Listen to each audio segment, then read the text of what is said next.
अकेला चना भार नहीं फोड़ सकता, पर अकेला बंदा पहाड़ तोड़ सकता है। एक बंदा अमेरिका से रूस गया पुरानी मिसाइल्स के खोखे खरीदने, ताकि उनसे कुछ ऐसा बना सके जो आज तक कोई नहीं बना पाया था।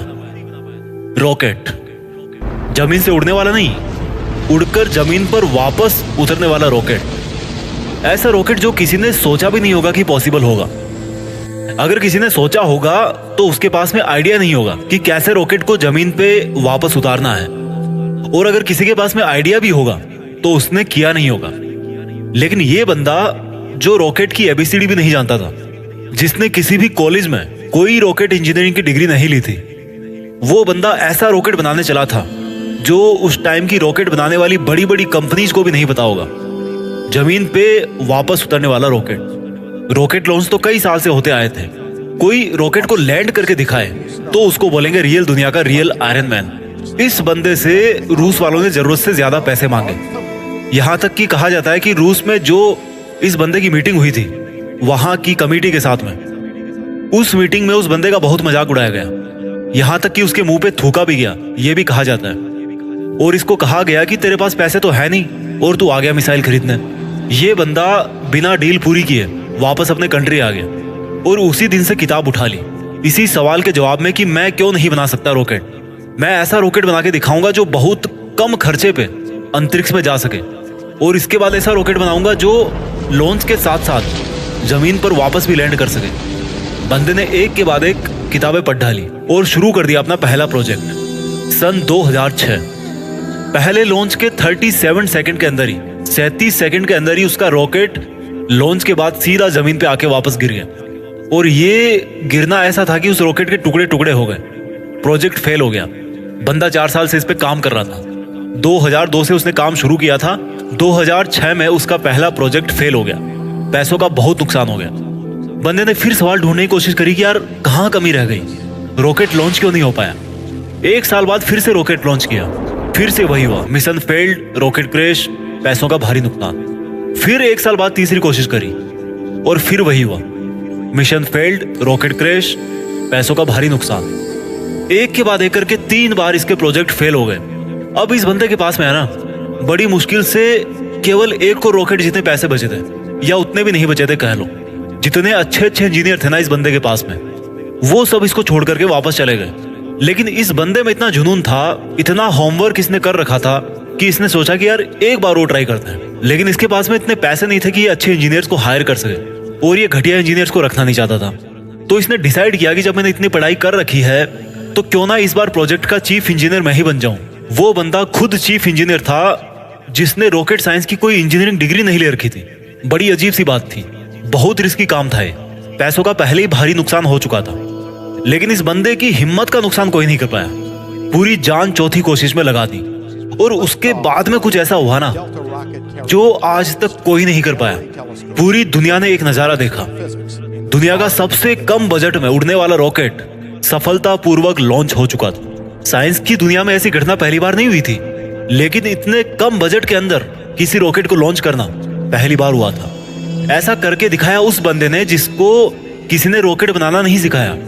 इस बंदे की कंपनी को आज दुनिया स्पेस एक्स के नाम से जानती है, और इसके रॉकेट में इतनी जान है ना कि नासा भी अपने कई सैटेलाइट स्पेस एक्स के जरिए अंतरिक्ष में भेजती है। जब इस बंदे के 3 फेल्ड लॉन्च के बाद में चौथा लॉन्च सफल हुआ ना, तो सफल होते ही नासा ने कहा कि भाई हमें यानी कि नासा वालों को चाहिए तुम्हारा ये रॉकेट। और सक्सेसफुल लॉन्च के 2-4 महीनों के अंदर ही डील पक्की भी हो गई, क्योंकि इसके पहले नासा का बहुत खर्चा होता था सैटेलाइट्स को लॉन्च करने में। लेकिन ये बंदा यहीं पे नहीं रुकने वाला था।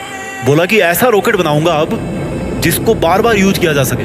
आमतौर पे क्या होता है कि जब किसी सैटेलाइट को स्पेस में लॉन्च करना होता है तो वो सैटेलाइट को अंतरिक्ष में लेकर के जाता है, साथ साथ में उसको कैरी करने वाला रॉकेट भी उसके साथ में चला जाता है। वो उसको आप यूज नहीं कर सकते दोबारा, क्योंकि वो खत्म हो जाता है, यूज करने लायक वो बचता ही नहीं है। यानी कि ये बंदा ऐसा रॉकेट बनाना चाहता था जो अंतरिक्ष में जाकर के अपना काम करके सुरक्षित वापस जमीन पे आकर के लैंड हो जाए, ताकि उस रॉकेट में केवल फ्यूल भरना पड़े और फिर वो वापस स्पेस में जाने के लिए तैयार हो जाए। जब इस बंदे ने 2011 में अनाउंस किया कि मैं लैंड करने वाला रॉकेट बनाना चाहता हूँ, तो काफी लोगों ने इसकी मजाक बनाई।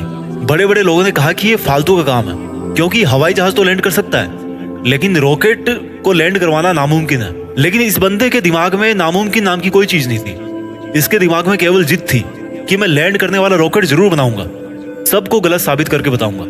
बंदे ने अगले 4 साल तक दिन रात एक कर दी, बहुत सारे फेल्ड रॉकेट टेस्ट किए।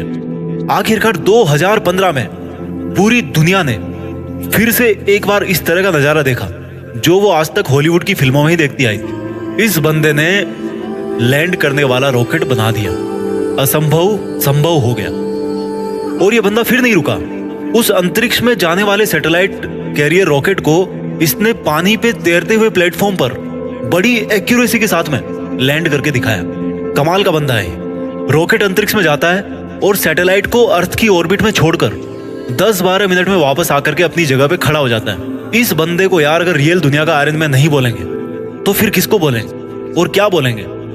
ये वही बंदा था जिसने बचपन में इतनी किताबें पढ़ डाली थी कि एक समय ऐसा आया जब इसके आसपास में किताबें कम पढ़ने लग गई। लेकिन बंदे को पढ़ना था तो किताबों का स्टॉक खत्म होने के बाद में पूरा एनसाइक्लोपीडिया पढ़ डाला। ये बंदा आज दुनिया का सबसे अमीर इंसान बन चुका है। वो बंदा जिसका यह कहकर मजाक उड़ाया गया था कि तुम्हारे पास पैसे तो है नहीं, तुम आ गए मिसाइल खरीदने। आज इस बंदे की औकात इतनी बढ़ चुकी है ना कि वो वैसा कमेंट करने वाले लाखों बंदों को खरीद सकता है। ये सच है, पैसा इंसान को खरीद लेता है यार, यही सच्चाई है आज की। और ये बंदा अमीर क्यों नहीं बने? क्योंकि ये डिजर्व करता है। एलन मस्क, नाम तो सुना होगा। इस नाम में जान है, क्योंकि इस नाम के पीछे जो बंदा है ना उसके नॉलेज में जान है। कहानी यहीं पे खत्म नहीं होती। एलन मस्क ऐसे बहुत सारे काम करना चाहते हैं जो आज शायद इम्पॉसिबल लगते हैं, पर यह नहीं भूलना चाहिए कि वो लैंडिंग वाला रॉकेट भी किसी टाइम पे इम्पॉसिबल लगता था। इनके बहुत सारे ऐसे प्रोजेक्ट चल रहे हैं जिनके बारे में कोई सोच भी नहीं सकता। इनमें से एक फेमस प्रोजेक्ट है हाइपर लूप, जिसमें जमीन पर हवाई जहाज से भी ज्यादा स्पीड पे ट्रेवल करने का प्रोविजन होगा। ऐसी टेक्नोलॉजी होगी। अब थोड़ी सी जरूरी बात करते हैं। भारत, हमारे कंट्री में दुनिया के सबसे ज्यादा जवान लड़के और लड़कियां हैं, इतने ज्यादा कि कई देशों की टोटल पॉपुलेशन भी इतनी नहीं है। हमारे कंट्री में भी ऐसे टैलेंट की कोई कमी नहीं है। जरूरत है तो सोच को विजन देने की, विजन के लिए आइडिया जनरेट करने की और आइडिया को एक्शन में बदलने की। एलन मस्क का प्लान है कि नियर फ्यूचर में हम धरती के अलावा भी कोई ऐसी जगह ढूंढना चाहते हैं, ऐसी जगह पे अपनी बस्ती बनाना चाहते हैं जहां पर इंसान सुरक्षित रह सके। क्योंकि हो सकता है भविष्य में कोई एस्टेरॉइड धरती से टकरा जाए और धरती से मानवता ठीक उसी तरह से खत्म हो जाए जिस तरह से कई साल पहले डायनासोर धरती से चले गए थे, गायब हो गए थे। और इसलिए इनके फ्यूचर के प्रोजेक्ट में एक प्रोजेक्ट ये भी है कि मंगल ग्रह पर इंसानों की बस्ती बनाई जाए। इनका बड़ा तगड़ा है यार इनका विजन, और ऐसा विजन आज हमारे यूथ में होना बहुत जरूरी है। अगर ये बंदा कर सकता है ना तो समझ सकते हो कि इंसान का दिमाग कितना पावरफुल है, इंसान की हिम्मत कितनी पावरफुल है, इंसान की कैपेबिलिटी क्या है और इंसान के लिए क्या इम्पॉसिबल है। एलन मस्क का मानना है कि फेल होने से नहीं डरना चाहिए, क्योंकि फेल होना भी एक ऑप्शन होता है, लेकिन काम ना करना कोई ऑप्शन नहीं होता। ये खुद मानते हैं कि ये एक हफ्ते में लगभग 120 घंटे काम करते हैं। अगर 7 से डिवाइड करोगे ना तो लगभग 17 घंटे के आसपास आएंगे एक दिन में निकल के। कई बंदे तो इतना सोते होंगे। इनका कहना है कि मैं वो काम नहीं करता जो जरूरी है, मैं वो काम करता हूँ जो मुझे लगता है कि मुझे करना चाहिए। इनके फंडे बड़े सिंपल है यार। ये कहते हैं कि अच्छी स्कूल और अच्छी कॉलेज में जाने से बंदा एजुकेटेड नहीं हो जाता है, क्योंकि मैं कभी भी हार्वर्ड यूनिवर्सिटी में नहीं पढ़ा, लेकिन फिर भी वहां पर पढ़ चुके कई टैलेंटेड स्टूडेंट और इंजीनियर मेरे अंडर में काम करते हैं। ये कहते हैं कि एक्स्ट्रा ऑर्डिनरी बनने का हर ऑर्डिनरी इंसान के पास में ऑप्शन रहता है। इनका यह भी कहना है कि अगर आप फेल नहीं हो रहे हो तो इसका मतलब आप लाइफ में कुछ कर ही नहीं रहे हो। हर जवान लड़के और लड़की को आज ये बात समझनी पड़ेगी कि उनको आज की डेट में क्या करना चाहिए। क्या उनको वो करना चाहिए जो उनको लगता है कि जरूरी है, या उनको वो करना चाहिए जो उनको लगता है कि उनको करना चाहिए।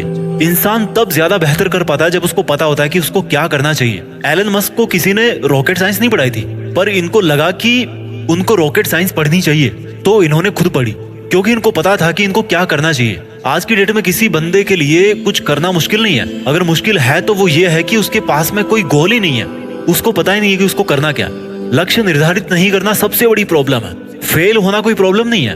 एलन मस्क का मानना है कि नॉइज से ध्यान हटाकर सिग्नल की तरफ ध्यान दिया जाना चाहिए। उनका मानना है कि प्रॉब्लम कोई प्रॉब्लम नहीं होती, प्रॉब्लम का सॉल्यूशन ढूंढना एक प्रॉब्लम है। शब्दों में थोड़ा सा फेरबदल करने से पूरा वाक्य जो है ना, उस पूरे वाक्य का अर्थ बदल जाता है। और माइंड में थोड़ा सा विजन आपकी पूरी जिंदगी बदल के रख सकता है। अगर आपकी लाइफ में कोई प्रॉब्लम नहीं है ना आज, तो प्रॉब्लम क्रिएट करो खुद के लिए। कैसे करोगे? एक बड़ा लक्ष्य निर्धारित कर। हमारे देश के युवाओं को आज इस क्रांतिकारी मनुष्य से सीखने की जरूरत है। हालांकि ये भी सच है कि हमारा देश ऐसे क्रांतिकारी युवाओं से भरा पड़ा है, बस उनको अपने आप को पहचानने की जरूरत है। वो बंदे भी एलन मस्क की तरह कुछ ऐसा कर सकते हैं जो कोई सोच भी नहीं सकता। दम है तो कुछ बड़ा करके दिखाओ। देश में अपना नहीं, बल्कि दुनिया में देश का नाम कर जाओ। जय हिंद, वंदे मातरम।